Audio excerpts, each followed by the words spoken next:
Imvugo y'uko Nyiransibura yanyaye Kivu ni ikiyaga kigari giherereye mu ntara y'Uburengerazuba kigakora ku turere dutatu ari two Rubavu, Karongi ndetse na Rusizi. Kibumbatiye ubukungu bwiganjemo gaze metane ndetse n'abakunzi b'agasamake n'agasambaza ntibahwema guhamya ko ari igaburo Imana yatwihereye. Ariko kandi bamwe bakunda guterura intango biryamiye ku mucanga ibirenge mu mazi bahamya ko ari iwabo w'ibyishimo. Abandi bikinira ka volleyball ku mucanga ku mazi. Ariko kandi sinakubwira abandi mu bwato bari kumwe n'abasare bagashya bogoga amazi y'ikiyaga cya Kivu abari ibyishimo koko. Njye bahaye ikaze ni MC Fisi umenyerewe mu misango y'ubukwe bwa Kinyarwanda. Tugarutse mu gisata cya Dot Talk aho tuganira n'inshuti n'abavandimwe, ariko by'umwihariko tukarebera hamwe amwe mu mateka yaranze igihugu cyacu cy'u Rwanda, tukarebera hamwe n'ibyiza nyaburanga bitatse igihugu cyacu cy'u Rwanda. Nyiransibura yari muntu ki?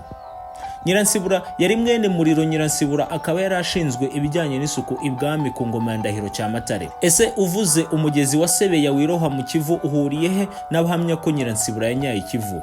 Nyiransibura wakomokaga mu Bunyabungo kuri ubu buherereye mu ntara ya Kivu y'Amajyepfo yaje kwisanga i Rwanda aba umwana ibwami ku ngoma ya Ndahiro Cyamatare. Ndahiro Cyamatare ubwo yari ari mu nama n'abatware hafi y'aho bakoreraga inama bumva urusaku, ibintu birabombogotana. Hafi aho niho Nyiransibura yari akubura. Ako kanya Serwakira yaraje isanza ibintu byose, bimwe irabisenya ibindi irabijanjagura ibihindura uburere. Abari aho barakangarana bibaza ibibaye. Abapfumu baraho b'ibwami baratabara bakura abaraho mu rujijo, bemeza ko ari uburozi buvuye kwa Nyiransibura mu Bunyabungo aho Nyiransibura yakomokaga.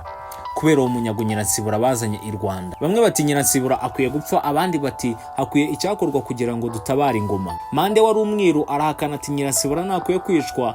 Abatware bemera inama ya Mande, ndetse umwami Ndahiro Cyamatare arabashyigikira ko Nyiransibura asubizwa iwabo agahabwa umugabo umucungira hafi. Hanyuma Nyiransibura yabyara umwana wa mbere, wa mugabo akiba ingobyi y'umwana agahunga akayijyana ingobyi mu Bugesera ahitwa ku Kibamba. Bityo ingoma y'u Rwanda ikaba irunamwe bitewe n'uko babonaga igeraniwe. Bageze mu kinyaga cy'ubukunzi mu majyepfo bakirwa n'umuhinza waho ari we warongoye Nyiransibura. Hashize igihe Nyiransibura arabyara, mu gihe ngo yabyaraga isuha yaramenetse maze amazi yuzura muri icyo kibaya, Ikivu kivuka gityo. Ahantu hari hubatse urugo rwa wa muhinza hasigara hagati y'amazi, yanga kumuhitana kubera ineza yagize, haba ikirwa ari cyo kijwi. Ngayo nguko inkomoko imva n'imvano ngo yuko Nyiransibura yanyaye Kivu.